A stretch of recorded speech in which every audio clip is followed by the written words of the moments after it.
Frisco tonight, some are calling the Indian population growth there problematic. There are accusations that some visa holders maybe gained their work status fraudulently and took American jobs.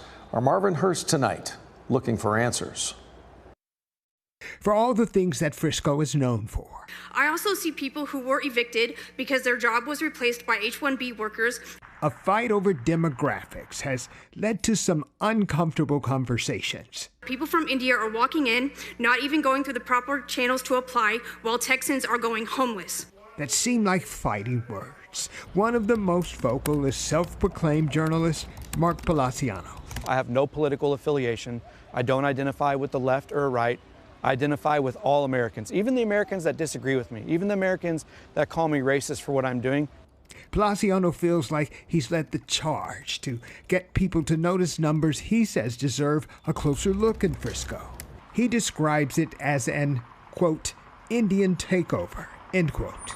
I've grown up around a lot of different races, but when a population, the Indian population in America is 1.6%, but in Frisco it's exploded to 33%. That's not diversity. Here's a breakdown of the demographics in Frisco, which remain overwhelmingly white. Then there's Asian, which lumps in Indian, Hispanics, blacks, and so on. So what's wrong with that number? It's a good question. I don't know how to answer it, right? Because what is the right number? Now, I don't know. Now, I think if America's population is 1.6% Indian and Frisco's is 33%, that just seems like a very big difference to me.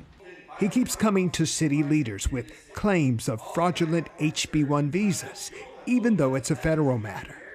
The visas permit American companies to employ non-citizens for work.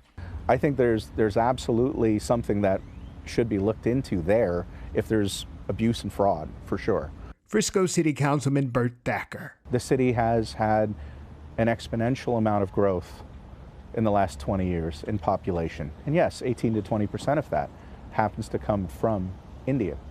They came here legally. We've had this happen before in our history. We've had it happen with the Irish. We've had it happen with the Germans. We've had it happen, look, with African Americans. We've had it happen with Hispanic people. So we reached out to ICE to try to find out if they have an H-1B problem in Frisco. They said they would get us some information, but so far they have not responded, even after we asked day after day after day.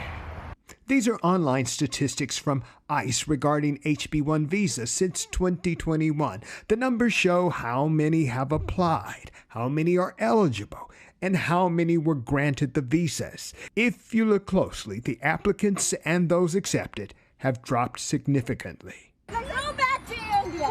In August 2022, Dr. Badisha Rudra and 3 Indian American friends lived out a hurtful experience in a Plano parking lot because they were Indian. I can say that I feel better, that there were some consequences that she had to pay for, but I will, for the rest of my life, I will live through this incident from time and time. Esmeralda Upton faced criminal charges and settled a lawsuit with the women last year. Words like the Indian takeover, it hurts me because this country, America, is a potpourri of different cultures, different backgrounds, different ethnicities. The turf in this country can be tough. Once they get up to 50%, you can't even compete with them when at the voting polls. Is there something wrong with that? If it's not fraudulent. Yeah, I believe in legal immigration. Look, my last name is Palaciano. That's an Italian name. My dad is an immigrant. My dad moved to this country and got a better life. And the soil gets personal, even in Frisco. It's personal to me, Marvin, because I'm going to die one day. I want to leave this place a little better than I found it. I want people to start looking at the goodness in each other and not looking at the awful things. There's amazing things. My heart goes out to people who've lost their jobs, and my heart goes out to people who don't have what they have.